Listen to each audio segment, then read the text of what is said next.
అదే నేను ఇప్పుడే వీడియో బయట తీస్తున్నాను, నిన్ను కూడా లైన్ లోనే పెట్టాను. ఇప్పుడు నువ్వు ఏ ఛానల్లో వర్క్ చేస్తున్నావు? తెలుగు వన్.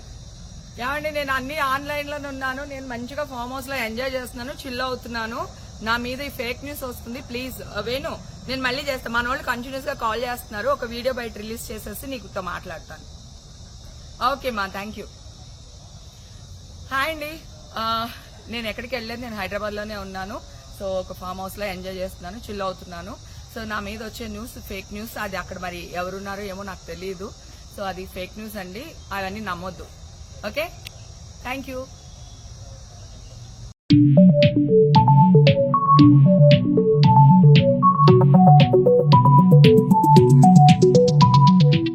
ఇది నా ఇల్లేగా, మా ఇంట్లోనే ఉన్నాను, హైదరాబాద్లో ఉన్నాను. సో నేను విన్నాను పొద్దున్నుంచి, నాకు ఫోన్లు రావడం జరిగింది. నేను కూడా వీడియో క్లిప్ చూశాను. మన మీడియా మిత్రులు చాలామంది నన్ను అడిగి క్లారిఫై చేసుకున్నారు. వాళ్ళ దాంట్లో రాలేదు నాకు తెలిసి.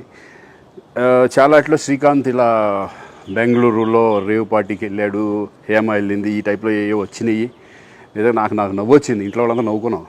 ఇదేంటిది, మొన్న ఏమో విడాకులు ఇచ్చి పిచ్చేశారు నా భార్యతో, ఈరోజేమో రేవ్ పార్టీలకి వెళ్ళాడు అని వచ్చేసినాయి.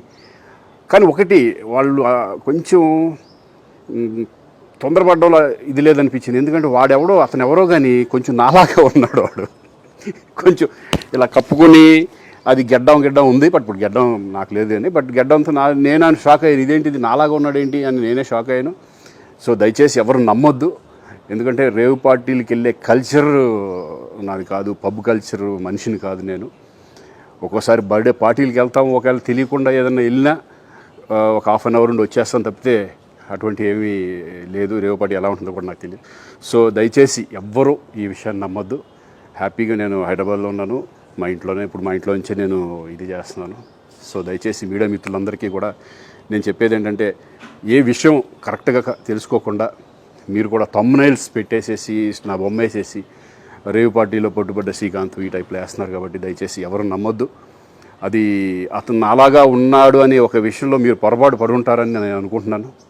దయచేసి అది నేను కాదు. Thank you. ఇటువంటి అన్నీ కూడా నిజంగా కొంతమంది, వాళ్ళందరికీ నిజంగా థ్యాంక్స్ చెప్పుకుంటున్నాను నేను. కొంతమంది మీడియా మిత్రులు నాకు డైరెక్ట్గా తెలుసు కాబట్టి, వాళ్ళ ఫ్రెండ్స్ లాగా నన్ను ఇచ్చేస్తారు కాబట్టి, వాళ్ళందరూ నన్ను డైరెక్ట్గా అడగడం, నేను చూసి ఇద్దరు నవ్వుకోవడం, వాళ్ళు వాళ్ళ దాంట్లో వేయకుండా చూశారు కొంతమంది. వాళ్ళందరూ కూడా నేను థ్యాంక్స్ చెప్పుకుంటున్నాను. దయచేసి ఇవన్నీ నమ్మొద్దు. అందరికి నమస్కారం, నేను మీ జానీ మాస్టర్. నేను హైదరాబాద్లో మా యూనియన్లో AFTDDA ముకురాజ్ మాస్టర్ గారు మా యూనియన్ స్థాపించిందనమాట. ఇది నా క్యాబిన్, షేక్ జానీ బాషా ప్రెసిడెంట్గా ఇది నా క్యాబిన్. అంటే నా ప్రెసిడెంట్ పోస్ట్కి మా యూనియన్లో ఉంటుంది. నా తమ్ముళ్ళు, నా అన్నలు ఉంటారు కదా కొంతమంది, రేవ్ పార్టీలో దొరికానని చెప్పి సంథింగ్ ఇంకేదో రేవ్ పార్టీలో ఉన్నారని చెప్పి, అలాంటి ఏం లేదు.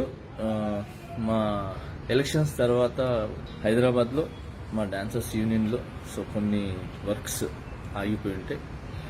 సో వాళ్ళందరూ ఆ వర్క్స్ అన్ని చూసుకుంటున్నాను. అలానే చాలామందికి, నా ఫ్రెండ్స్ కొలీగ్స్కి బాగలేకపోతే హాస్పిటల్స్కి వెళ్ళటం జరిగింది. సో వాళ్ళని విచారించి వాళ్ళు మంచి చెడు చూసుకోవడానికి వచ్చాను. అలానే నిన్న లైవ్ కూడా వచ్చి చాలామంది చూసారో తెలీదు.